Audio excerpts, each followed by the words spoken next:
Ça va? Ça va bien de l'eau? T'en veux une bouteille? Hein? T'en veux une bouteille? Non. Vous allez t'en chercher?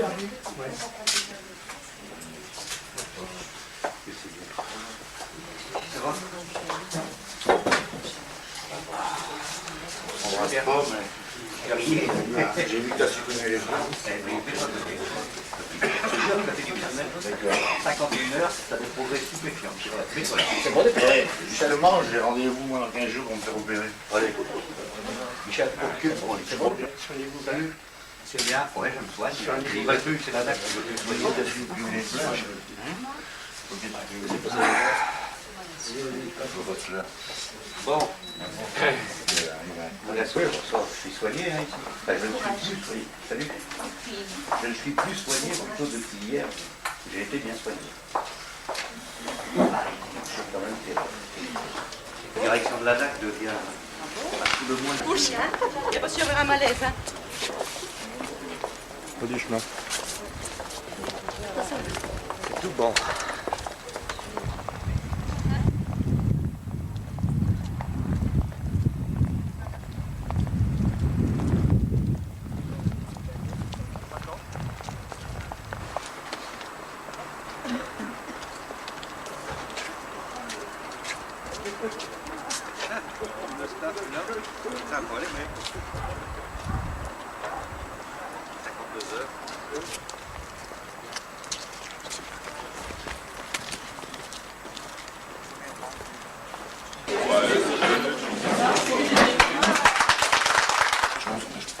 C'est la politique qui n'est pas tout à fait celle d'un mariage classique en ce lieu, au moins le samedi après-midi, mais depuis laquelle, alors pourquoi être allé dans cette clinique? Bien tout simplement parce que je ne pouvais pas accepter l'arrêté du préfet de région. J'ai été pris sans connaissance des lieux, sans savoir comment les choses se passaient, sur simple avis technocratique et sans consultation bien sûr du conseil municipal de Mully-les-Mines. Donc c'est un problème qui nous préoccupe depuis quelque temps, c'est vrai, mais je crois que Daniel Darras a pu vous dire les termes de la communication que nous avons eue avec René Pelade, le ministre des Affaires sociales, de l'intégration.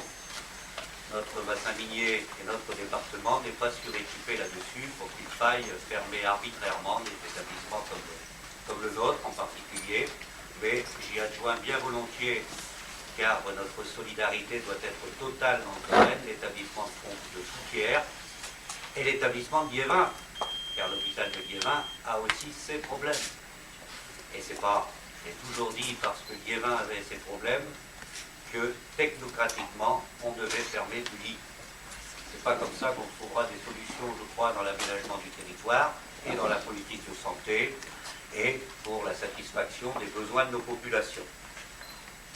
Alors, j'ai eu le sous-préfet qui gentiment m'a fait comprendre qu'un maire se devait de rester dans la légalité.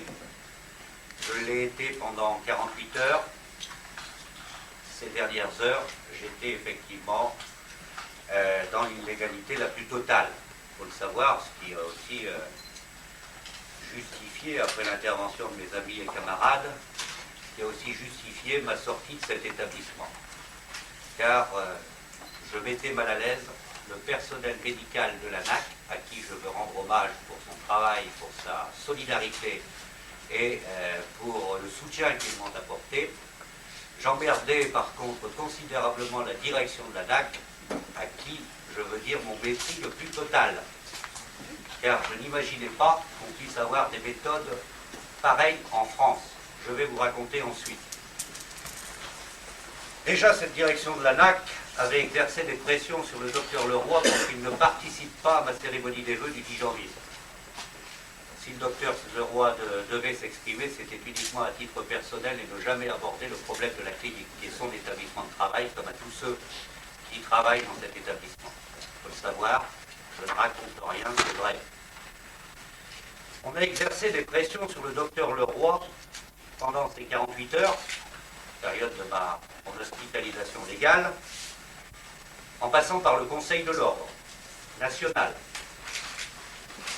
par le ministère de la Santé et bien sûr par la direction de la NAT. Je vous le dis, je croyais que sans manger on avait des idées claires.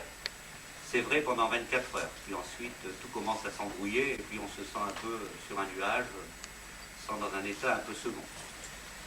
Donc le problème portait sur le degré de gravité de mon urgence, puisque j'étais entré à pied aux urgences, en disant que j'avais eu très mal au ventre, et en précisant que c'était à la lecture des journaux du matin.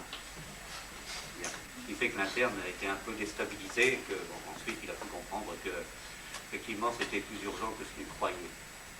Mais ayant subi tous les tests, toutes les radios et toutes les échographies possibles et souhaitables, on a bien vu que j'étais moins malade que ceux qui sont hospitalisés actuellement dans cette clinique.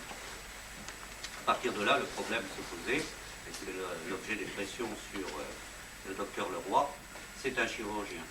C'est une clinique chirurgicale, il se devait donc d'opérer. S'il ne pouvait pas opérer,